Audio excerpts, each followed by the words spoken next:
আমৃত্যু ভালোবাসি তোকে। লেখনীতে আছে সালমা চৌধুরী।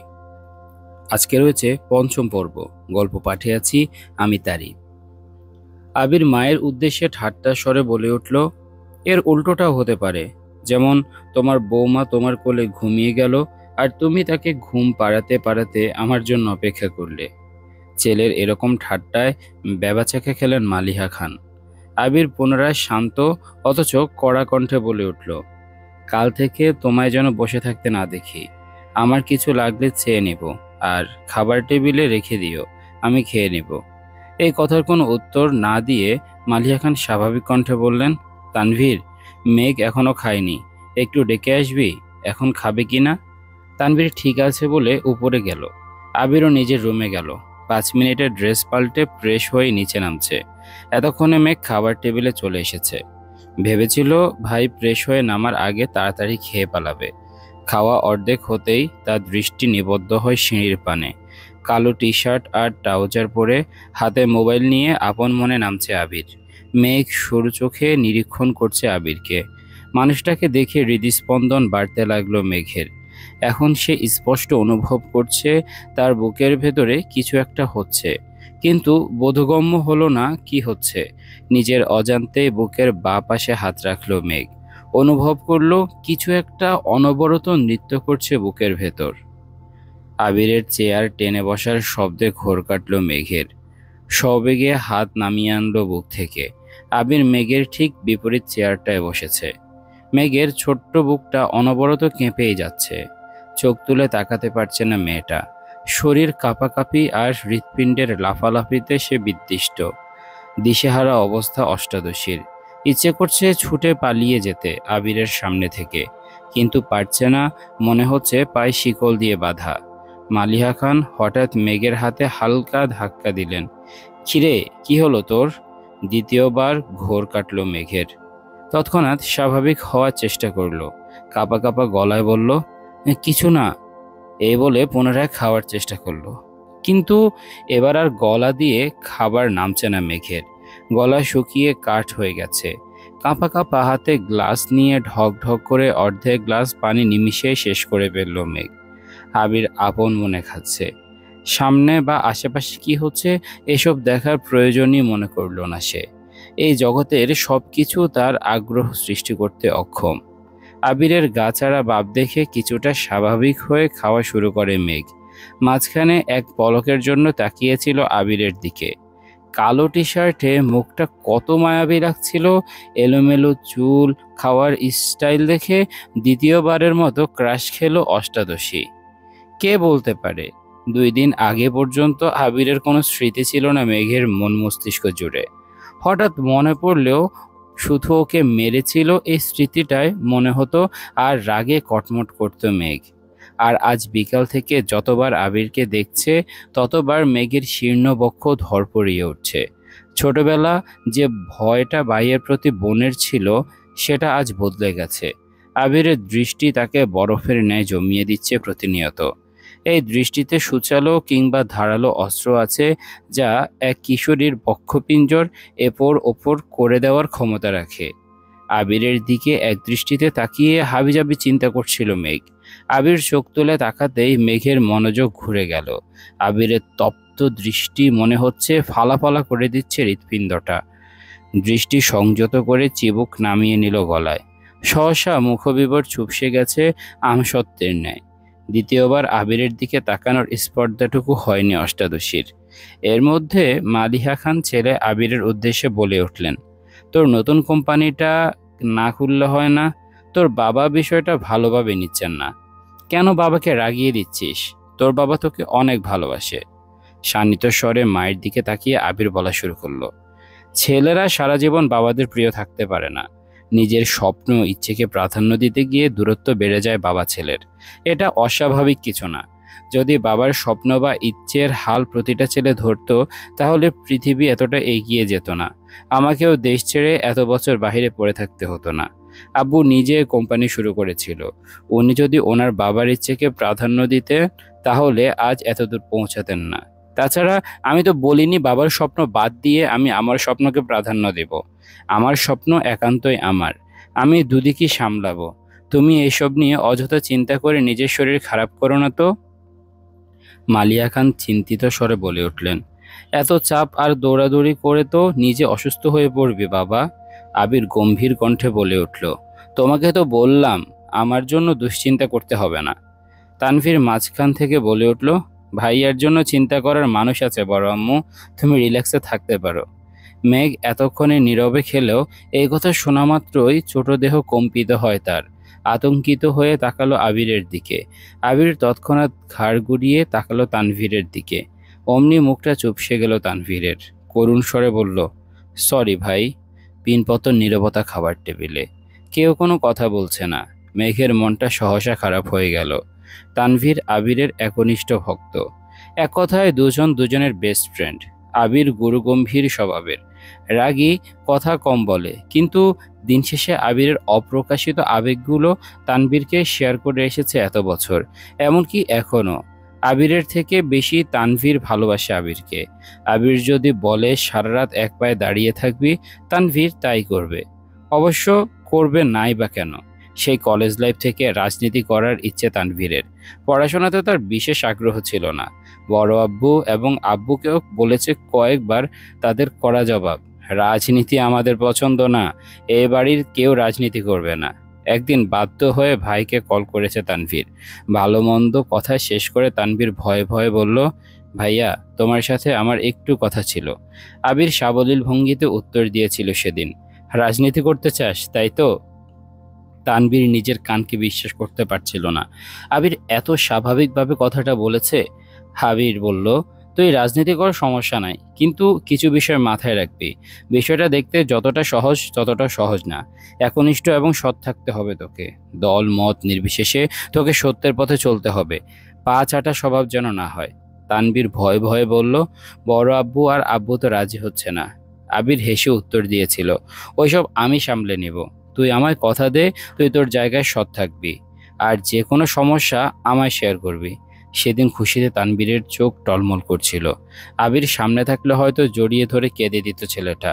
সেদিনই ভাইকে কথা দিয়েছে, সে সারা জীবন সৎ থাকবে এবং একনিষ্ঠভাবে রাজনীতি করবে। এরপর থেকে রাজনীতি সম্পর্কিত যত ঝামেলা আছে, কি করা দরকার, কোনটা করলে ভালো হবে, সবই ভাইয়ের সাথে সিদ্ধান্ত নিয়ে করেছে তানভীর। আজ সে ছাত্রলীগের সহসভাপতি। সবটুকু ক্রেডিট আবিরের। আগামী বছর মেয়র নির্বাচনের পর নতুন করে সভাপতি করা হবে। তাই তানভীর চেষ্টা করছে যেন এবার সভাপতি হতে পারে।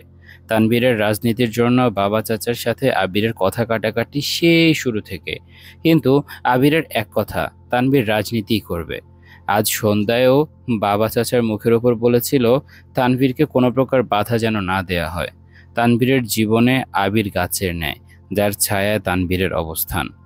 ভাই ছাড়া তানভীর অসহায়। খাওয়া শেষ করে আবির নিজের রুমে চলে গেছে। তানভীরও চলে গেছে, কিন্তু বসে আছে মেঘ।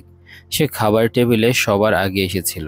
ভেবেছিল ভাইয়ের আগে খেয়ে পালাবে, কিন্তু তা আর হলো কই। আবিরের জীবনে কেউ আছে, এই কথাটায় মাথায় ঘুরপাক খাচ্ছে অষ্টাদশীর। ভাতের প্লেটে আঙ্গুল ঘুরাচ্ছে আর ভাবছে, আমার ছোট্ট মনটা এভাবে ভেঙে গেল, প্রেমে পড়ার আগে ব্রেকআপ হয়ে গেল। ছি। তৎক্ষণাৎ নিজের মনকে নিজে সান্ত্বনা দিচ্ছে, থাক, মন খারাপ করিস না, ছেলেটা ভালো না। মনে নেই তোকে ছোটবেলায় মেরেছিল, আজ তো হিটলার। তোর জীবনে রাজপুত্র আসবে, যার জীবনে রাজ করবি শুধু তুই। মালিয়া খান মেঘের হাতে পুনরায় ধাক্কা দিয়ে বলল, থাক, তোর আর খেতে হবে না। এতে হুঁশ ফিরে মেঘের। মেঘ কিছু বলার আগেই খাবারের প্লেট সামনে থেকে নিয়ে যান উনি। বড় আম্মুর এসব কর্মকাণ্ডে আহাম্মক বনে যান মেঘ। মালিয়া খান বলে ওঠেন, এভাবে 14 ঘন্টা ভাত নিয়ে বসে থাকলে বিষ হয়ে যাবে খাবার। মেঘেরও খাবার খাওয়ার তেমন ইচ্ছে নেই আর। সে তো নিজেকে সান্ত্বনা দিতে ব্যস্ত। হাতটা ধুয়ে রুমের দিকে যাচ্ছে। মালিয়া খান মেঘকে ডেকে আবার বললেন, তোর কি পেট ভরেছে, নাকি নতুন করে খাবার দিব তোকে? আর খাবো না, এটুকু বলে রুমে চলে আসে মেঘ। পড়তেও ইচ্ছে করছে না মেয়েটার। চুপচাপ শুয়ে আছে। চোখ বন্ধ করতে ভেসে ওঠে আবিরের হাসি। বাইক এনে যখন হাসি মুখে বলছিল, কথাগুলো কানে ভেসে আসছে। কি সুন্দর করে কথা বলে মানুষটা। তাকানোর ধরন, রাগলে কুঁচকে ফেলা ঘন ভ্রুদুলো, সবই যেন চোখের সামনে ভাসছে মেঘের। সঙ্গে সঙ্গে চোখ খুলে ফেলে মেঘ। বুক ভেঙে আসে কষ্টে। এই লোক আমার ভাবনায় কেন আসছে বারবার? এই লোক তো অন্য কারো। এই বলে অভিমানে ঘুমিয়ে পড়ে মেঘ। আজ শুক্রবার সকাল থেকে বাড়িতে হইচই শুরু হয়ে গেছে। মিম, আদি আর মেঘ দুষ্টামি আড্ডায় মাতিয়ে তুলেছে ড্রয়িং রুম। তিন যা রান্নায় ব্যস্ত। আবির বাড়ি ফিরেছে বলে আবিরের দুই মামা, দুই খালা, তাদের বাচ্চারা সবাই দেখতে আসবে। মিম আর মেঘের মামা খালাদের বাড়ি থেকেও বেড়াতে আসবে মানুষ।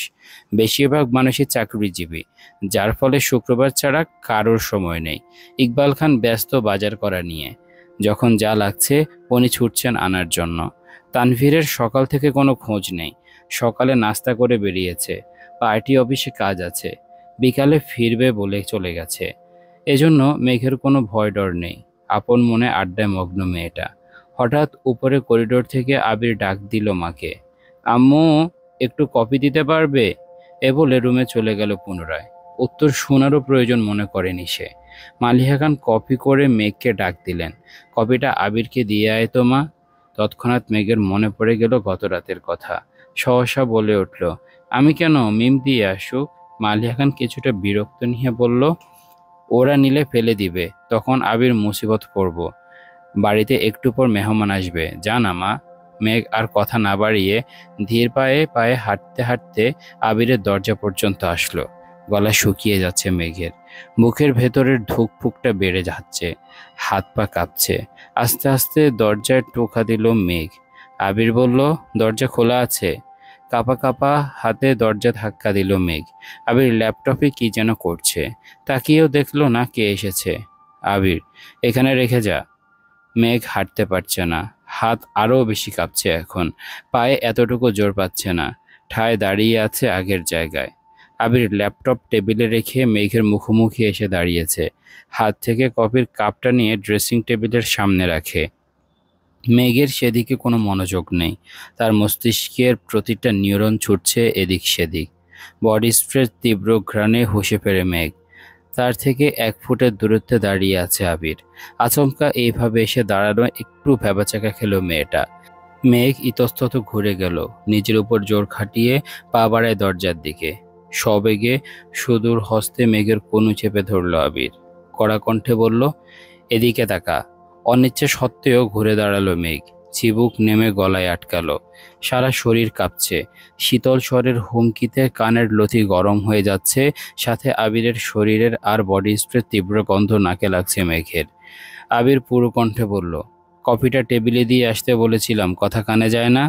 এতটুকু বলতে মেঘ হেলে দুলে পড়ে যেতে নেয়। টালমাটাল মেয়েটার বাহু ধরে সোজা দাঁড় করিয়ে দিল আবির। জ্ঞান হারাতে হারাতেও যেন হারায়নি মেঘ। আবিরের চাউনিতে তীক্ষ্ণতা, গম্ভীর কণ্ঠে বলল, তুই কি পুষ্টিহীনতায় ভুগছিস? অবশ্য ভুগবিই বা না কেন? খাবার প্লেটে আঙ্গুল ঘোরালে কি আর শরীরে পুষ্টি হবে? প্রথমে গম্ভীর কণ্ঠে বললেও শেষটা যেন মজার ছলে বলল। মেঘের শরীর ঘামছে। কে বুঝাবে এই লোকটাকে, যাকে দেখলে অষ্টাদশীর সব শক্তি নিমিষে মিলিয়ে যায় কোথায় যেন, যার দৃষ্টি কেড়ে নেয় তার সমস্ত ধ্যান জ্ঞান মনোনিবেশ। আবির সবলীল ভঙ্গিতে বলে উঠল, যেতে পারবি নাকি? দিয়ে আসবো। নিজেকে সামলে মেঘ বলল, পারবো। তারপর গুটি গুটি পায়ে রুম থেকে বের হয়ে যায় মেঘ। আবির তাকিয়ে আছে অষ্টাদশীর হাঁটার পানে। মেঘ কোন রকমে নিজের রুম পর্যন্ত এসেছে, এক দৌড়ে এসে খাটে শুয়েছে। মন মস্তিষ্ক অস্বাভাবিকভাবে লাফালাফি করছে। কয়েক মুহূর্তের মধ্যে নিজের অস্তিত্ব খুঁজে পেল না, সেন্স হারিয়ে পড়ে আছে বিছানায়। 11টার পর থেকে মেহমান আসা শুরু হয়েছে। বাড়িঘর ভরে গেছে আত্মীয় স্বজনে। মিম আদি গোসল করে সেজেগুজে গল্প করছে সবার সাথে। আবির একেবারে নামাজের সময় ঘর থেকে বের হয়েছে। টুপি পাঞ্জাবি পরায় অন্যান্য দিনের থেকেও অনেক সুন্দর লাগছে ছেলেটাকে। সবাইকে সালাম দিয়ে টুকটাক কথা বলে মামাদের সাথে বেরিয়ে যায় নামাজ পড়তে। মেঘের দেহ এখনো বিছানায় লেপ্টে আছে। বোনকে খুঁজতে মেম উপরে গিয়ে দেখে মেম ঘুমাচ্ছে। ডাকতে ডাকতে মেঘের ঘুম ভাঙে। মিম বলল, আপু, ও আপু, ওঠো। এখনো ঘুমাচ্ছ কেন? বাড়িতে মেহমান চলে আসছে, আজান পড়ে গেছে অনেকক্ষণ আগে।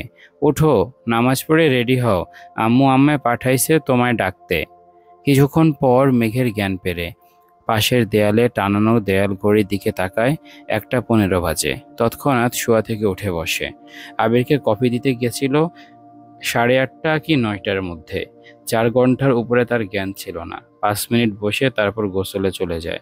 নামাজ পড়ে আবির দেয়া একটা জামা পরে নিল মেঘ। বেগুনি রঙের গাউন, মোটামুটি গর্জিয়াস। চুলগুলো খোপা করে নিল। এত লম্বা চুল ছেড়ে রাখলে কিছুই করতে পারবে না সে। মুখে হালকা ফেস পাউডার দিল, গোলাপি রঙের লিপস্টিক দিল হালকা করে। রুম থেকে বের হলো প্রায় 3টার দিকে। মামা খালারা সবাই খেতে বসেছে। ছোটদের খাওয়া শেষ। রুম থেকে বের হয়ে করিডোরে দাঁড়িয়ে পরিস্থিতি বোঝার চেষ্টা করছে সে। বাড়িতে এত হই হুল্লোড়ের শব্দে মাথা ধরে ফেলেছে মেঘের। নজর পড়ে সোফার দিকে। আবিরকে ঘেরাও করে বসে আছে সব মামাতো খালাতো ভাই বোনেরা। তার মধ্যে একজনের দিকে নজর পড়ে, স্পেশাল একজন, মালা আপুর দিকে। মালা আপু অনার্স 3য় বর্ষে পড়তেছে এখন। আবির ভাইয়ার মামাতো বোন। মালা আপুর একটা বড় আপু আছে, উনি মাইশা। ওনার পড়াশোনা শেষ, জব করতেছেন এখন। 2 বোনই এসেছেন, কিন্তু মালা আপুর দৃষ্টি কেমন জানি আবির ভাইয়ার দিকে এমনভাবে তাকিয়ে আছে যেন চোখ দিয়ে গিলে খাবে আবির ভাইকে। বিষয়টা দেখে মেঘের মেজাজ গরম হয়ে গেছে।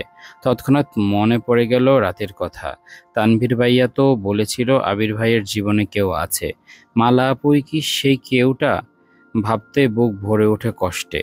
আবিরের সমবয়সী একটা ভাইয়া আছে, নাম সাকিব। উনি আবির ভাইয়ার দ্বিতীয় বেস্ট ফ্রেন্ড বলা চলে। আরও কয়েকটা ছোট ভাই আবির ভাইকে এটা সেটা অনেক কথা জিজ্ঞেস করছে। বিদেশে কেমন লাগে, পড়াশোনা কেমন, কিভাবে থাকতে হয়, এসবই। মেঘ ধীরে স্থির পায়ে সিঁড়ি দিয়ে নামছে। আবির এক পলক তাকায় সেদিকে, পুনরায় ভাইদের কথায় মনোযোগ দেয়। মেঘকে দেখে 2-4 জন ডাক শুরু করে, এ মেঘ কেমন আছিস, এদিকে আয়। মিম ছুটে আসে মেঘের দিকে। আপু তোমাকে অনেক সুন্দর লাগছে, মাশাল্লাহ, নজর না লাগে কারো। মেঘ মুচকি হাসলো। মিম মেঘকে টেনে নিয়ে সোফায় বসালো। সবার সাথে কথা বলতে বলতে হঠাৎ দৃষ্টি পড়ে আবির ভাইয়ার দিকে। উপর থেকে সে শুধু মালা আপুর নজরটায় দেখেছে, এখন সে আবিরকে দেখছে। নীল পাঞ্জাবি, সাদা প্যান্ট, মাথায় টুপি, আহা কত মায়াবী লাগছে। আবিরের হাস্যোজ্জ্বল মুখটা দেখে প্রেমে পড়ে গেছে মেঘ। যত্রতত্র দৃষ্টি সরিয়ে বাকিদের সাথে কথা বলায় ব্যস্ত হলো। বড়দের খাওয়া শেষ। মেঘ উঠে সবাইকে সালাম দিয়ে খোশ গল্প করতে লাগলো। খালামণিদের অনেকদিন পর দেখছে। আগে বিয়েতে গেলে টুকটাক দেখা হতো, কিন্তু তানভীরের অত্যাচারে মেয়েটা বিয়ে বাড়িতে যাওয়া ছেড়ে দিছে, তাই মামি আর খালাদের সাথে দেখাই হয় না। মামা অবশ্য মাঝে মাঝে দেখতে আসে, এটা সেটা নিয়ে আসে। সারাদিনের ঘোরাঘুরি শেষে সবাই নিজেদের বাড়ির উদ্দেশ্যে রওনা দেয়। থাকার জন্য বলেছে সবাই, কিন্তু চাকরিজীবীদের কাছে বেড়ানো মানেই কয়েক ঘন্টা। বিদায় বেলায় মালা আপুর আচরণে মাথায় রক্ত উঠে যায় মেঘের।